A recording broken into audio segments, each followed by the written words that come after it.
Welcome to the Running Network Show. Join us each time as we explore the people, the places, and the events that shape our great sport. Race, Jeff Crumbaugh, and he's going to tell us a few things. He's got quite a race series of races in the UP. So tell us about your race series and how you've gotten this all going here in the northern Michigan, of course, the UP. Yeah, we have 7 races, 3 of which are in Michigan's Upper Peninsula. They include the Quammen Falls 25K and 10K in Paradise, Michigan. A fairly demanding single-track trail, follows the North Country Trail, switchbacks up and down, and finishes at the Upper Falls. It's the 10K is known as the most challenging 10K in the Midwest, and it's ultra scenic. At least 4 miles of the course follows the Quammen River, and it usually attracts people from 15 to 16 different states. We also have a race in the Porcupine Mountains, just started last year. It is by far the most demanding technical race that we have. It's a run up around Lake of the Clouds and a lot of the scenic locations, Mirror Lake. It's in September this year. Last year it was in October. We've moved it up for weather. A lot of elevation change and very technical training required for that event. And then our biggest race in the Upper Peninsula is on Grand Island. Just a magical island in Lake Superior off the coast of Munising. It attracts runners from 35 states or more every year.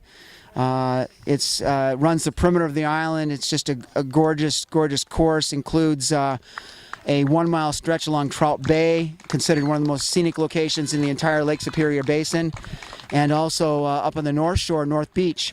There are 2 lighthouses along the course, but that's a favorite of many runners.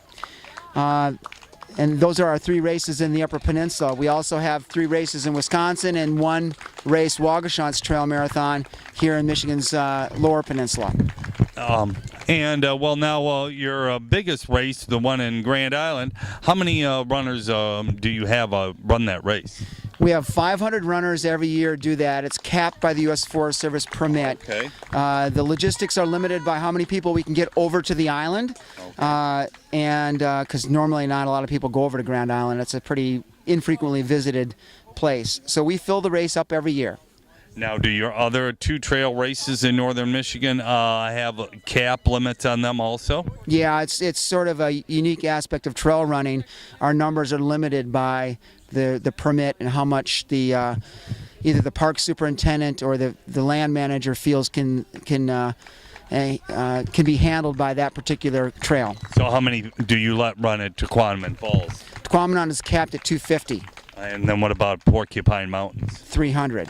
Okay, and then what about your races in Wisconsin? Are those run on Forest Service and parklands also, or are they more open? Yeah, Hartman Creek is run at Hartman Creek State Park. That's state land. That involves some beautiful pine forest, tall grass prairie, and one of the nicest sections of oak savanna in the Midwest. Okay. Lots of wildflowers. That's state land. Our Iola race is at a private ski club. Oh, okay. And our conserve school race is at a private school in northern Wisconsin. So those are a little bit more open, but how many people usually get those or how many runners usually get those type of events? About 200. Okay.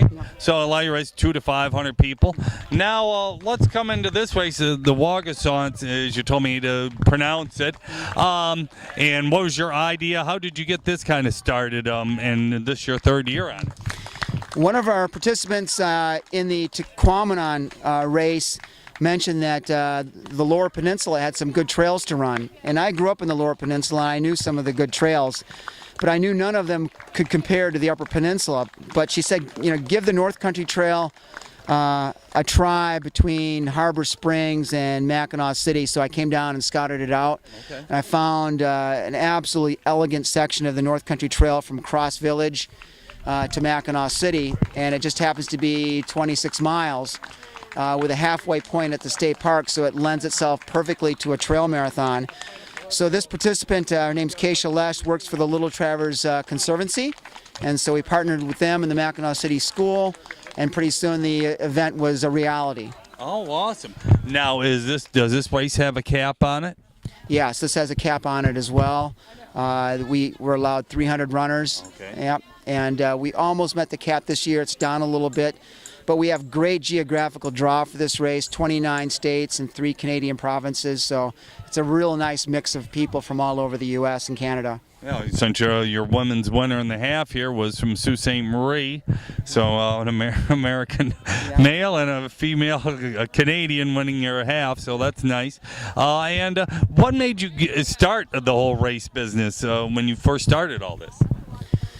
Well, I directed some races when I was in college, and so I started doing it then. And then I was living and running in California and had the idea to have a race where we'd have 3 events in one weekend, kind of a micro stage race. And then I ended up moving back to Michigan, living in the Keweenaw, and we gave that a try. A 10K on Saturday morning, a hill climb on Saturday night, and a 25K on Sunday morning. And that just took off. It got national press attention. And so then one of my favorite places to run, Grand Island, we thought, well, why not give that a try? The logistics were overwhelming, getting people over to the island, but the Forest Service worked with us, and so we got Grand Island started. And then with those 2 races, pretty soon we thought, well, why not make a go of it as an organization and a business with a unique vision of conducting trail races to promote environmental awareness and environmental education. So all of our races fund environmental education or environmental work in some way or another. For example, Grand Island, we fund a native plant restoration program, and a lot of areas we help environmental education efforts with schools, field trips, and other efforts like that. Well, it sounds like you've had a vision, you made it become a dream, and you put on some great events, and here in Michigan, we're thankful you've done a great job to do that, and you're making people want to come into, especially in the northern part of the state, to run trail races. We appreciate all that, and congratulations on doing a great job, and congratulations on putting on a great event here in Mackinac here today. Thanks, Gary. You and I have known each other for a long time, and so it's good to reconnect. And trail running is a magical sport. It attracts a lot of great athletes and great people, and so I'm just pleased to be able to have the ability to put these events on. So thank you. Yeah, definitely. Well, thank you very much, Jeff. Have a great day. Yep.